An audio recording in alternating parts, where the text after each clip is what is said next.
네, 오프닝벨 2부와 함께하고 계십니다. 여러분, 생활 속에서 투자 아이디어 가져가고 계신지 모르겠습니다. 가장 쉽게 접근할 수 있는 방법이죠. 여러분들의 투자에 있어서 가장 랜턴 같은 분이시죠. 이승화 전문가 전화 연결되어 있습니다. 안녕하세요. 안녕하세요, 앵커님. 네, 반갑습니다. 네, 전문가님 주말 잘 보내셨죠? 네, 네, 네, 오늘 개인 투자자분들 위해서 또 우리 투자 아이디어 어떻게 가져가 보면 좋을지 조언해 주시죠. 네. 시청자 여러분 반갑습니다. 주식시장의 랜턴이 되고자 하는 전문가 이승화입니다. 지난 주말부터 날씨가 쌀쌀해졌는데요. 환절기에 건강 유의하시고요. 최근 정부에서 사회적 거리두기 조정안이 나왔습니다. 이 소식은 그동안 추석 이후에 확진자 수 증가에 따른 우려로 침체되어 있던 상황에서 작은 기대감을 가지게 되는 대목입니다. 단지 거리두기 인원이 조금 늘었다고만 보는 게 아니라 위드 코로나 시대의 준비를 알려주는 신호 같은 느낌이 드는데요. 지난달 제가 방송에서 위드 코로나 이야기를 하고 관련된 주식을 말씀드린 적이 있습니다. 추석 이후에 확진자 수도 늘어날 것으로 예상했지만 워낙 많이 급증해서 위드 코로나로 가는 시간이 오래 걸릴까봐 걱정을 많이 했는데요. 지금은 그 단계를 차근차근 밟고 있는 것 같습니다. 우선 변경안에서 눈에 띄는 것은 스포츠 관람과 결혼식에 대한 내용이 있었습니다. 무관중 경기였던 상황에서 접종 완료자로만 구성 시 수용 인원의 20%, 실외에서는 30%까지 가능하다고 했습니다. 그리고 스포츠 행사 금지안에서 접종 완료자가 최소 인원 참여하는 경우에는 허용하기로 했습니다. 또한 결혼식 소식이 있는데요.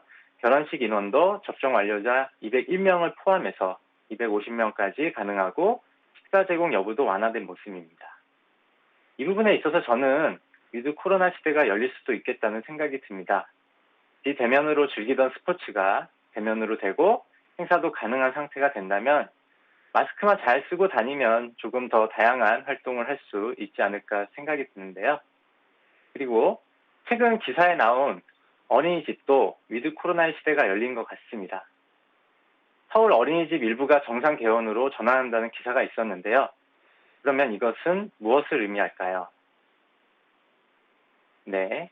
가장 사랑스럽고 걱정되는 아이들이 어린이집을 간다는 건 그만큼 정부도 코로나에 대해서 보수적으로만 대응하지 않겠다는 모습을 보여준 것 같습니다.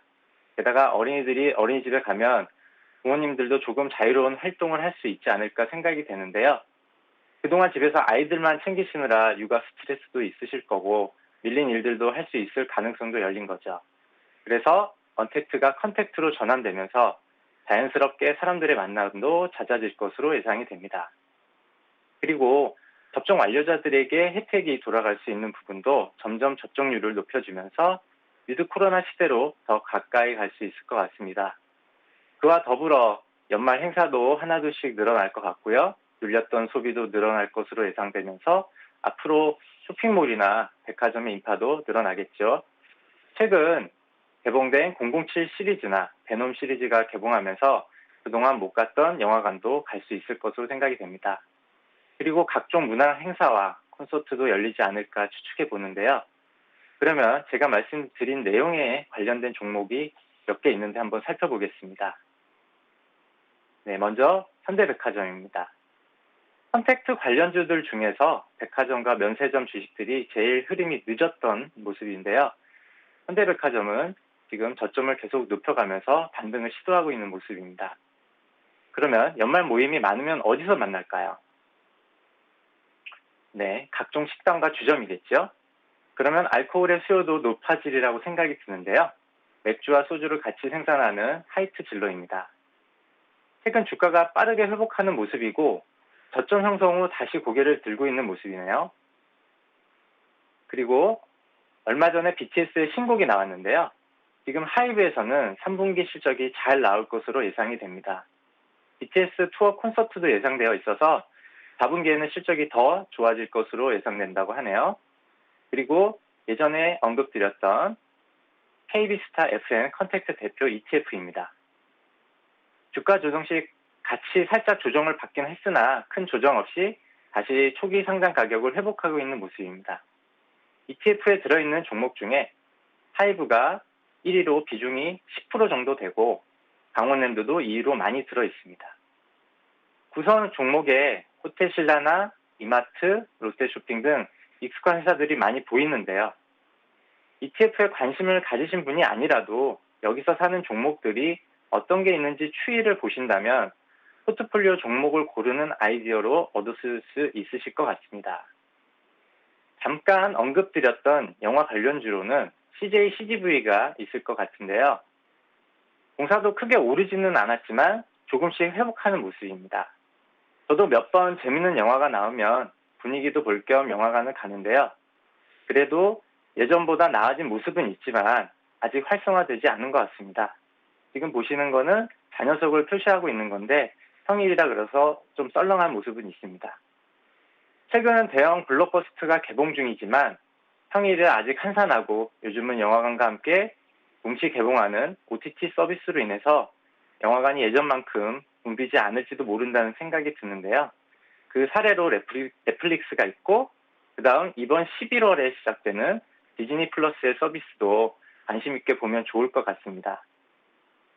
디즈니 플러스는 넷플릭스에 비하면 후발주자라 구독자 수도 아직 절반밖에 안 되고 콘텐츠 수는 그래도 많이 있기 때문에 오래된 팬들도 관심을 가져보시려 생각이 됩니다.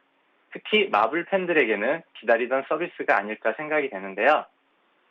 넷플릭스보다 가격 경쟁력이 있어서 우리나라 디즈니 플러스 서비스 시작은 구독자들의 이동이 있을 것으로 예상이 됩니다.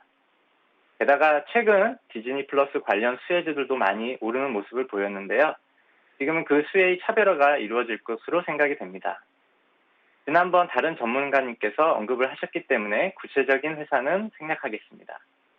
그러면 이 이야기를 하는 이유는 위드 코로나 시대에 사람들의 활동이 늘어나면 영화관을 많이 갈까 아니면 집에서 예전처럼 구독 서비스를 계속 이어나갈까 하는 부분에 있어서 고민이 있기 때문에 이런 고민들을 여러분하고 같이 생각해보는 기회를 가져볼까 하고 언급드렸습니다.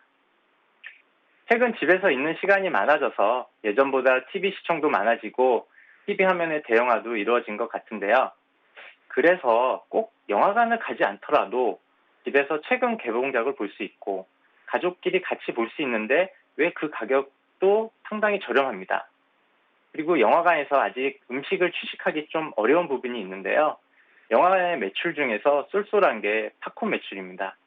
아직 그 단계까지는 가기에는 시간이 좀 더 걸릴 것 같습니다. 그래서 컨택트 관련주 주식 중에서도 이런 트렌드의 변화를 잘 읽으시고 접근하셔야 좋은 결과가 있으실 것 같습니다. 결국 사람들이 어디로 이동하고 어디로 소비하고 즐기는지 그 움직임을 잘 살피셔야 컨택트 관련주들은 수익이 나실 것 같습니다. 그럼 제가 생각하는 또 다른 생활 속 아이디어는 겨울 스포츠 관련주입니다. 얼마 전 홈쇼핑에서 용평 리조트 광고를 봤습니다. 주말에 갑자기 날씨가 추워지면서 이제 겨울이 왔구나 느끼셨을 텐데요. 바로 겨울에 즐기는 스포츠의 메카는 용평 리조트가 아닐까 합니다. 작년에는 겨울 스포츠를 즐기시는 분들도 많이 못 가셨을 텐데요. 하지만 올해는 작년보다 더 많은 인파가 몰리지 않을까 생각이 됩니다. 그래서 용평 리조트의 주가를 보았습니다. 그동안 소리 소문 없이 올라가고 있었어요. 사실 실적은 아직 좋아지고 있지는 않지만 어느 정도 선반영 받는 모습이고 앞으로도 좀 더 지켜보고 싶은 회사입니다. 용평 리조트에 버금가는 곳이 하나 더 있죠. 네, 강원랜드입니다. 강원랜드는 카지노주이기도 하지만 겨울 스포츠 관련주이기도 하죠. 바로 하이원 리조트가 있기 때문입니다. 하지만 동사는 카지노가 주력인 만큼 이 점을 유의하시기 바랍니다. 그래서 강원랜드에서 카지노도 하고 하이원에서 스키나 보드도 타시면서 일석이조의 겨울 여행을 보낼 수 있을 것 같은데요. 아니나 다를까 그동안 많이 오르고 있었습니다. 이런 추이를 보더라도 결국 위드 코로나로 가거나 코로나 종식을 기대하면서 조용히 움직이는 회사들이 있고 그 예로 두 회사를 말씀드렸습니다. 결국 미리 선반영받은 주식을 사시려면 더 빨리 움직여야 한다는 결론이 나오는데요. 미리미리 그 예상 시나리오를 만들어야 될 것 같습니다. 주식은 투자이기 때문에 이성적이어야 하지만 비이성적인 측면도 강하죠. 그래서 이성적 판단이 기초되지 않으면 일희일비하는 상황에서 그 급등주만 비싸게 사는 결과를 초래할 수도 있습니다. 항상 길목에서 기다리시면서 수익을 낼 수 있는 종목을 찾으시는 게 더 중요하다고 생각합니다. 따라서 지금 연말 시즌을 앞두고 쇼핑 시즌에 관련된 종목도 관심 있게 보셨으면 합니다. 최근 위드 코로나 시대를 기대했는지 외국인과 기관도 다시 주식을 사 모으는 것 같습니다. 결국 시장은 하락과 상승을 반복하게 되어 있는데 실적 시즌이 시작되면서 미국 시장도 실적이 좋거나 서프라이즈 실적에 주가가 반등하는 모습입니다. 따라서 3분기보다는 4분기 실적이 좋아지는 회사들을 찾아보시면 어떨까 합니다. 그래서 관심 있게 보는 종목은 바로 신세계입니다. 신세계는 이번에 실적이 좋게 나올 것으로 예상이 되는데요. 명품 수요에 대한 반사 이익도 있었고 백화점 매출도 많이 늘어났을 뿐만 아니라 면세점도 흑자로 전환하였습니다. 최근 광주 신세계의 최대 주주로 등극하면서 4분기에는 그 영업이익이 같이 반영될 것으로 보는데요. 하지만 아직 까사미아와 센트럴시티 매출은 부진해서 경기가 더 좋아져야지 이 부분도 약간은 성장하지 않을까 생각이 됩니다. 최근 주가의 흐름을 보시면요. 5월에 고점을 형성하고 다시 내려앉은 모습인데요. 이번에 다시 반등을 모색하고 있습니다. 저점을 한번 8월에 찍고 다시 이번에 저점을 형성하고 있는데 조금씩 높아지는 모습입니다. 과연 여기가 저점으로 끝날지는 두고 봐야지만 결국 실적이 뒷받침된다면 이 회사도 과거의 영광을 어느 정도는 찾지 않을까 생각이 됩니다. 손절매 가격 라인은 좀 짧게 잡아서 25만 원이고요. 그 아래로 하락한다면 매도하거나 비중을 축소하고 추가 매수는 저점을 확인하고 진행하셔야 될 것 같습니다. 또 하나의 관심 종목은 한세실업입니다. 한세실업은 한세 예스24 홀딩스와 인적 분할해서 설립된 회사로 2009년에 재상장하였습니다. 미국 유명 브랜드의 OEM과 ODM 방식으로 수출하는 글로벌 패션 기업이고요. 그리고 고객으로 보시면 아래와 같이 유명한 회사들이 있는데 지금 H&M 같은 유명한 회사들도 보이네요. 한세실업은 최근 베트남 공장 가동 중단으로 인해서 생산의 차질이 빚어지면서 3분기 실적은 안 좋을 것으로 생각이 됩니다. 하지만 이번 달부터 베트남 락다운 조치가 완화되면서 다시 생산이 정상화될 것으로 보고 있는데요. 위드 코로나의 매출이 잦아지면서 새 옷을 사려는 소비 심리가 같이 작용한다면 전 세계적으로 매출은 늘어나지 않을까 예상해 봅니다. 결국 코로나가 잠잠해진다면 의류 매출에 대한 기대도 내년이 더 좋을 것으로 보고 있고요. 한세실업은 벌써 그 기대감으로 그런지 조금씩 올라서 지금은 많이 오른 상태입니다. 한세실업은 지금은 들어가시기는 좀 어렵고 관심을 가지시고 급하게 사실 필요는 없습니다. 손절매 가격은 22,000원으로 설정하고 다시 조정이 들어가면 그때부터 분할 매수하시면 좋으실 것 같습니다.